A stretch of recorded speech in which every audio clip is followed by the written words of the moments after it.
Welcome everybody. Happy Labor Day.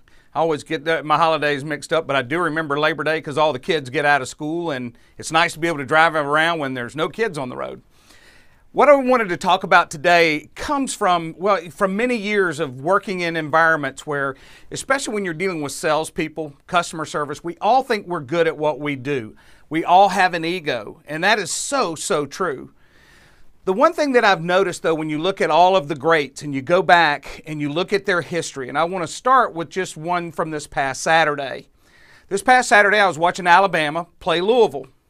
It's 28-0 and it's halftime. And Nick Saban comes off the field. Now think of this man. Let's look at his background. He's won 6 national titles. He's won 5 since 2009, so he's very good at what he does. By far the best of the best in college football. He was tutored by the best of the best in pro, which was Bill Belichick. And Bill does the same thing in interviews when people start asking him questions about how the game is going. But what Nick Saban said when he came off the field at halftime was incredible. Think of it. Won a national title last year. Comes off the field leading 28-0. His offense looks very good. He's got 2 great quarterbacks. One of them that's a backup has won 26 games, lost 2. And he's a backup to someone who turned the game around January of this year. My point is the reporter asked, what do you think, Coach? How's it going?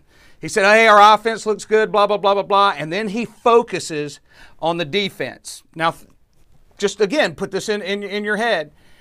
You're ahead 28-0. Your defense has obviously done a good job, but he's focusing on areas for them to improve. Did they make mistakes? Yeah, we all do.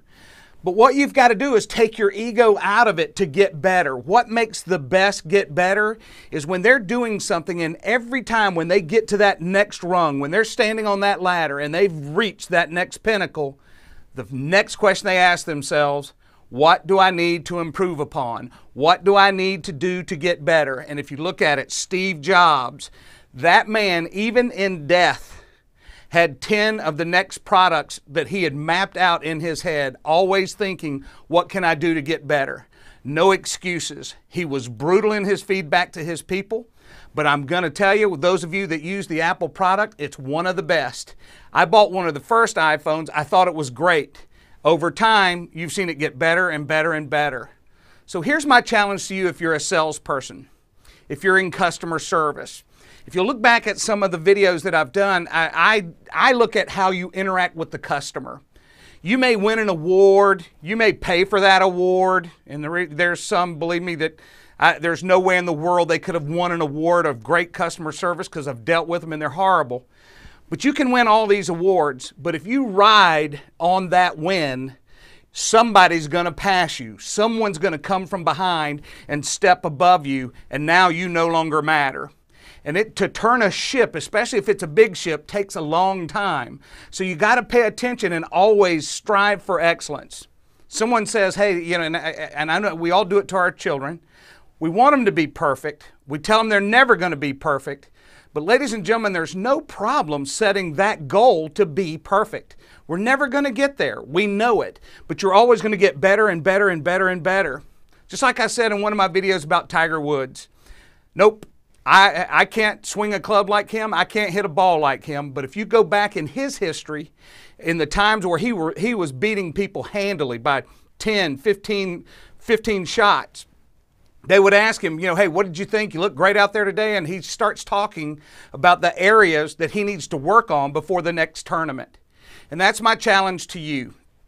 When you're out there, always look to get better. I want to bring up one thing. For 30 years, I've gone into organizations and helped them turn their ship around. I get a ton of resistance because all salespeople think they do it right. I've never met a human being on a sales floor that said, hey, I know I'm doing it wrong. I'm going to continue to do it wrong, and I don't care if I do it wrong. They all think they're doing it right. What's got to happen is you've got to evaluate and see what can you do to improve. And one last story for this video. I do have someone that I trained years ago in California. Great guy, young fella at the time that I was training him. He takes a call, I take a call. He'd been through my training, and he had some very bad old habits. So he did it his way, I did it my way. I sold one, he sold one, but not a lot of profit in it. And then I said, look, man, all I'm asking you to do is try my way one time. And sure enough, not only did he get it, but he sold the hopper, he sold everything else. He did a great job. Then he looked me dead in the eyes and said, I don't care, I'm still going to do it my old way. Well, he didn't work for me. So what could I say? I mean, I couldn't do anything. I mean, I talked to the owner, and he's like, you know, hey, as long as he keeps producing, I don't care. And he was one of their top producers because he had a natural tendency for selling. He was great at it. He had no problem being assertive. He had no problem telling somebody what to do, and they followed him due to his confidence. What I wanted him to improve was his competence. Now, over time, this particular person ended up working for me in another call center. And when he came, I had to, you know, it was a push and pull, but now he worked for me. So now he had to do it the way that I wanted him to do it. And he did. And he taught the team that same way. But here's what I loved about him. He comes to me, and that's what so many people that work for me, they think, man, you think you know everything. No, I don't. But if you come to me, I'm going to ask you to role play something. I want you to sell me on why I should change what I'm doing. And I have no problem being wrong. I don't like it, but I have no problem being wrong because that's how I learn. That's how I have gotten better myself through the years. Someone will come to me, they'll demonstrate it in a sales call, and I'm like, okay, got it, no problem. So he comes to me in this particular call center, and he wanted to change the script to where we were going to start taking credit on the front end versus the back end once the customer sold. Well, here's what I told him. I said, look, you can trial it. You got 2 weeks. Pick the 4 people that you want. I don't care if they're the best of the best. Take whichever 4 you want and put them in an isolation chamber, which was an office that we had. And he started to do that test. Here's what I warned him about. If someone has bad credit, they don't care about you running credit. If someone has good credit, they're apprehensive of you running it on the front end. It's back in the old car business days when you would come in and they'd take your keys and throw them up on the roof and you weren't leaving unless you got a new vehicle. Or when you walked in, hey, to make sure you're not a dirtbag, I'm going to run credit on you. So people don't have to put up with that anymore. So what was funny is I was working between the center here in the States and one out of the country. So when I came back, I had not heard a word from him about his trial. Also, when I came back in the call center, there was no one in the isolation chamber. There's nobody in there. So I waited a couple days, and then I brought it up to him. I said, hey, man, what happened with your script changes? He said, well, if I'm not running it, you know darn good and well, it didn't work.